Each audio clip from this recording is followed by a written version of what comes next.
Formal versus informal amendments in plain English. The Constitution, which lays the foundation of our government, consists of 27 amendments.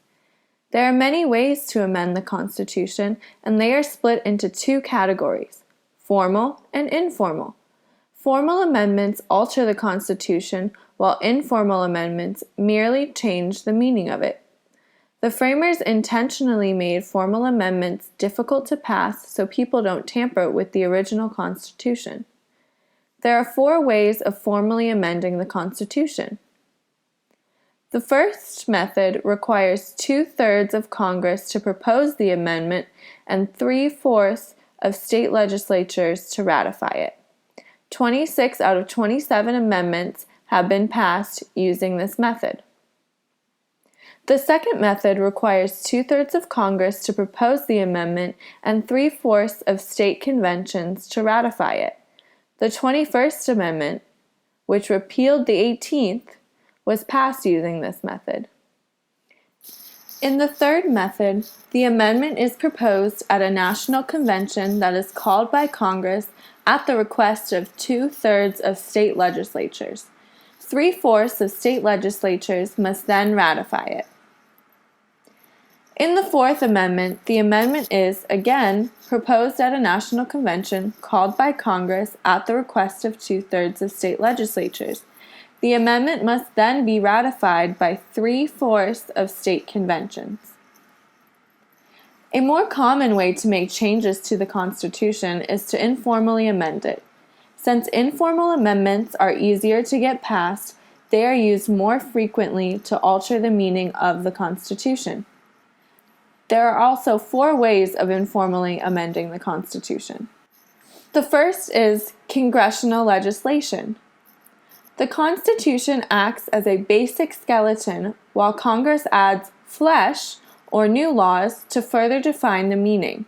For example, the Supreme Court was the only court created by the Constitution. However, Congress used its enumerated powers to create lower courts. They simply passed a law, the Judiciary Act of 1789, that added to the original framework laid out by the Constitution. Second is presidential action. In the Constitution, Congress's powers are listed specifically, while the president's listed powers are very vague. Presidents tend to expand on their powers by passing executive orders, which take the effect of law. An example of this is Executive Order 9066, which placed Japanese Americans in internment camps during World War II. The president changed the meaning of the Constitution by building on to his given role as Commander-in-Chief. Third are Supreme Court decisions. The Supreme Court has the power to interpret the meaning of the Constitution, allowing them to set precedents for the future. Precedents are cases that serve as a basis for further court rulings. These Supreme Court decisions have added to the meaning of the Constitution, ensuring that it is relevant to the times. For example, the Supreme Court created judicial review in Marbury v. Madison. Judicial review is the idea that the Supreme Court has final say on all court decisions.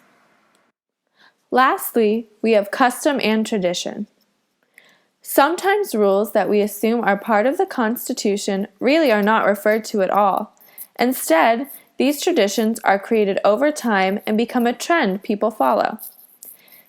For example, the idea of a president only serving 2 terms was established by George Washington. It was never mentioned in the Constitution until 1951 when the 22nd Amendment passed. This was after FDR had run it for a total of 4 terms.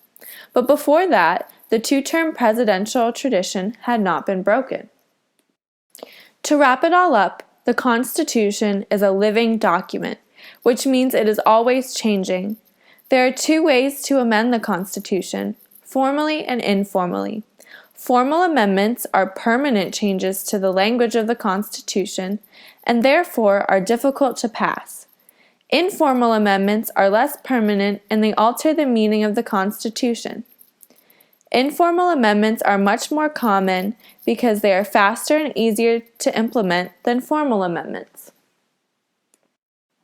and that is formal versus informal amendments in plain English.